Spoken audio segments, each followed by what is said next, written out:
360 on your Tuesday morning, Tuesday, January the 10th today. And we're visited in the studio this morning by Tony Sottile, who is with us. Guy I see running up and down the court in a striped shirt, and then that's in the wintertime, and then the springtime he puts on the umpire's mask. He's a busy, busy fella, but he wants to get even busier, as he has announced that he will be running for the Magisterial District Judge seat here for the Indiana District, replacing Guy Haberl, who will be retiring. Good morning to you. Good morning, Todd, and thanks for having me here, and thanks to Renda Broadcasting for allowing me to be here this morning. I'm glad you're here. Our conversation is brought to you by Marcus & Mack, voted best personal injury law firm in the Best of Indiana County contest. Marcus & Mack, a law firm representing injured people. It's a big decision, especially when you're as busy as I know you are, to take on something like this. So the very first question has to be why? What motivates you to do this? Well, Todd, that tends to be the first question most people ask me, and it's very important to me. It says, I've practiced law for 32 years in Indiana, and to me, as a practicing attorney, becoming judge is the pinnacle of a legal career. It's the best position I think you can achieve when you do what we do. I mean, it's not for everybody, but that's been a goal of mine for some time. It would be a culmination of a career for me, as I said, of 32 years of practice. It's also very important that these positions be staffed with the correct people, with experienced people, because it is a court, the Magisterial District Court, where it's usually someone's first experience with the judicial system. Mm-hmm. And it's very important to have qualified candidates and qualified judges in place. Well, let's talk about the job itself of what a magisterial district judge does. You mentioned that it's the really first point when you have a case that comes before the courts is your visit to the magisterial district courts, which can be intimidating for some. But what is that experience all about? Well, as I said, it could be the first experience with the courts, and it's no secret that attorneys don't have the greatest reputation in the public, and people maybe fear the legal system. So it's very important in that first experience that they're treated fairly more than anything else. But a magisterial district judge can encounter all sorts of cases. They hear many types of civil cases, including landlord-tenant cases, breach of contract cases. Then a large part of the magisterial district courts is dealing with criminal cases. For my last 2.5 years, I've spent time in the district attorney's office, and once a week we're assigned to handle preliminary hearings at the various magisterial district courts. So I'm there at least once a week for a good part of the day, and it's a first experience in terms of the criminal system where an accused person is brought before the court to establish whether or not there's enough evidence to proceed with their case.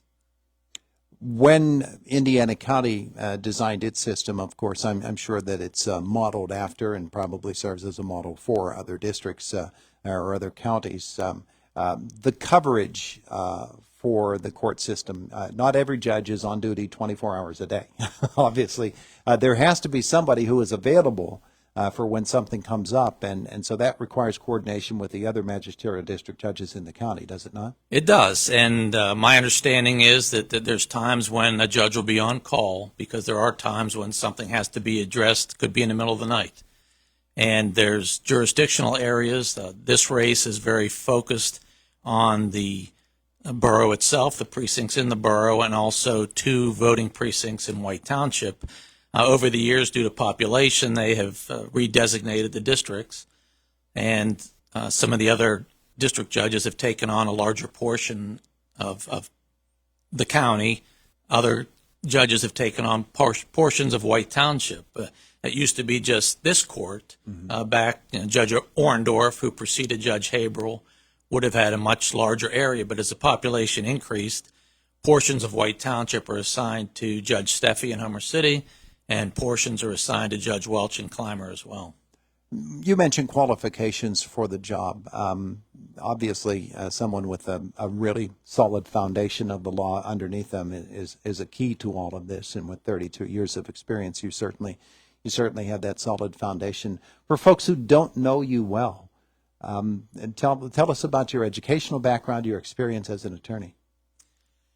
Well, yes, 32 years has been a long time. It's hard to believe to even say that sometimes, that it's been that long. But I grew up in Indiana. My parents have lived here their entire lives pretty much. Went to Indiana High School, graduated in 1983. Attended IUP with a major in political science. My mother at that time worked at IUP and did for years. And then I had lived here my entire life. When looking at law schools, I thought it was a good idea to move out of the area and have a new experience. So ironically, I ended up at Indiana University, but this time in the state of Indiana in Bloomington, which turned out to be a tremendous experience for me.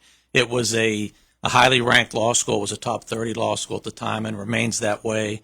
It was a larger university, not really a larger area. Bloomington, I really compare Bloomington to Indiana in some sense. It's about an hour away from Indianapolis, a major city, but it has that small town feel, even though the campus probably had 50,000 students between their various schools.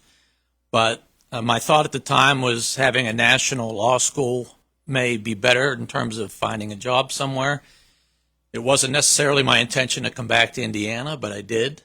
I was fortunate enough to meet Greg Olson, who eventually became judge, through my mother at IUP. Greg's sister worked in Cogswell Hall in the music office, and my mother was in fine arts. Set up a meeting, and what we typically do during law schools in our summers, we have clerkships or internships where we learn about the nuts and bolts of the law. What they tell us in law school is they try to teach us to think like a lawyer. Mm-hmm. You don't necessarily learn the practical aspects of practicing law. So you do that in the summers, and I met Greg and was fortunate enough to hook on with Bob Marcus and Greg Olson, and it was Marcus and Olson at that time. A couple of years after that, Jonathan Mack joined the firm, and it became Marcus, Olson, and Mack, and today is Marcus and Mack. So I spent approximately 4 years there doing essentially all personal injury work, and then moved to my current firm, which at that time was John Barber and Michael Vaporis. And then they are involved in the general practice of law. So they do a lot of different things. And so I had to learn a whole lot of different types of law, and have been doing that for about 28 years to this point. The job of Magisterial District Judge, what are some of the things that people might not understand about that particular position and the administration of justice from that seat? Well, I think if they're not exposed to it, just like any other position, they wouldn't be aware of what happens there. But as I said earlier, there's a wide range of things that come before that court. They may not realize the implications of the criminal part of it, where it's really only the first step in the process typically, where they're trying to determine if the case is going to move forward. There is a monetary limit on cases that be brought before the magisterial district courts. So it used to probably be referred to as small claims court, but I think that's a bad way to look at it, because these cases are important to people. They come before the court, their case, and I say this to my clients and as attorneys, the client that comes in, their case is the most important thing in their life. Mm-hmm. So it's not just another case. And whether it's a $3,000 case or it's a $3 million case, that case is the most important thing to that person, and it's important for the courts and judges at the magisterial district level to treat it that way. The mechanics of a criminal case are something that are quite mysterious to people as well, unless they happen to have been involved in it or are involved in it currently, and that might be a pretty intimidating point as well. And you from both the prosecution side now and from the defense side of it, you've experienced it from there. When you consider evidence and whether there's enough evidence to move forward in a case, are there specific things, guidelines that you must follow? Well, as a prosecutor, the most important thing is you look at the law, and there's statutes in the crimes code that dictate what we call elements of a crime. And every crime has certain elements that have to be established for someone to be found guilty of that crime. So the evidence is geared toward establishing enough evidence for each of those elements at that level, at the magisterial district level, that you present enough evidence at a preliminary hearing to show that there's enough evidence to move forward, that it's likely that the person that's charged with that crime has committed that crime. Not that they're guilty or innocent, but that's a decision for another day. Mm-hmm. But we have to present evidence and establish that each element of a specific crime has been satisfied. It's interesting to me that within that fraternity of people who have held that position down through the years, there are some real giants, and you might consider Guy Haverhill to be one of those giants. He has been there for a very, very, very long time. He started out as a police officer and advanced to the point where now he's been holding this seat for quite some time. That's quite a big robe to fill there, isn't it? It absolutely is. And as you said, there have been some legends in these offices. And right now there's 4 tremendous judges in place. And I've had the opportunity, I'd like to go back just for a second. I'm sure you're aware that I ran for common pleas judge. It's now been 6 years, which is hard to believe. Pretty disappointed in how that turned out, but opportunities present themselves. And I just would like to express my thanks to District Attorney Bob Manzi, who approached me about joining the district attorney's office, initially on a temporary basis, but enjoyed the experience, and an opening presented itself in the office, and that gave me the opportunity to start to practice criminal law from the prosecution perspective, something I hadn't done. And that has exposed me to the criminal system.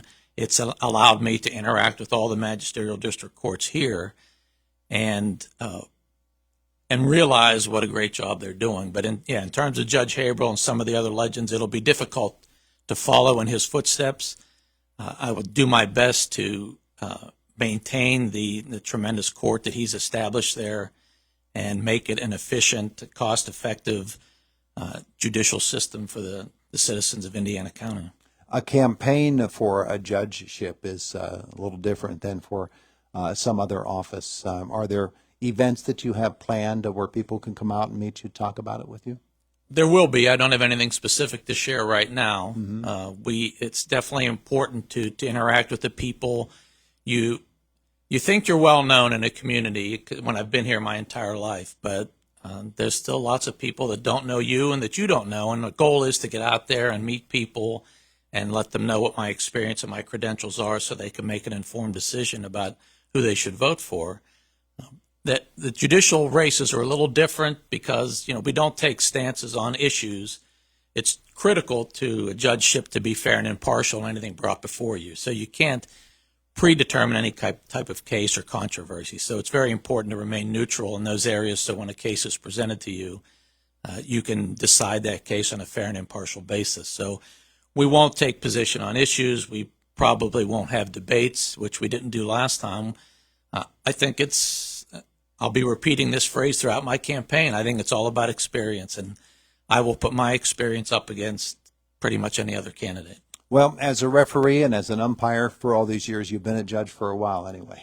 That's correct. There's a lot of similarities between the things. You've experienced me going up and down the court, as you said, and on the baseball diamond. It's very important in those situations to be fair and impartial. That's what we have to do. You can't show any type of bias to one team or another, to one coach or another, or players. You have to make quick decisions on the court or on the diamond, and you deal with difficult situations. You've experienced that. You see what it's like. Yeah. At the best, any call you make, only 50% of the people like it. Yeah. So a judge has to make tough decisions. They have to make quick decisions sometimes. They have to be fair and impartial, and it aligns pretty well with what I've been doing in terms of my officiating. Pretty nice to keep up with the young girls and boys, too, though, isn't it? It's a joy. It is. It's exciting. I've participated in sports my whole life. I still play over 40 baseball, as you know. But this is a way to remain involved with sports. It's as you know, there's a shortage of officials, so it helps out that we can be there for these people because they can't go on without us. But there's an excitement there that you don't always get to experience. And as you move on, my kids played sports. You could go to those events, and you miss those when they get older. But this is a way to still experience that. There's nothing like the excitement of a big game, a packed gym, and you guys have them on the radio, and we get to go out there and just enjoy high school athletics. They say it every night to the crowd, you're lucky to participate in one of the greatest sporting events there is, high school athletics, and I agree with that. Absolutely. Tony Sottile, thanks for stopping by this morning. We appreciate it. Thanks again, Todd, for having me. I appreciate it. It is the voice of Indiana County, WCCS, 101.1 FM and AM 1160, 826 in the morning. Boomer's next. He's got CBS Sports on your Tuesday morning.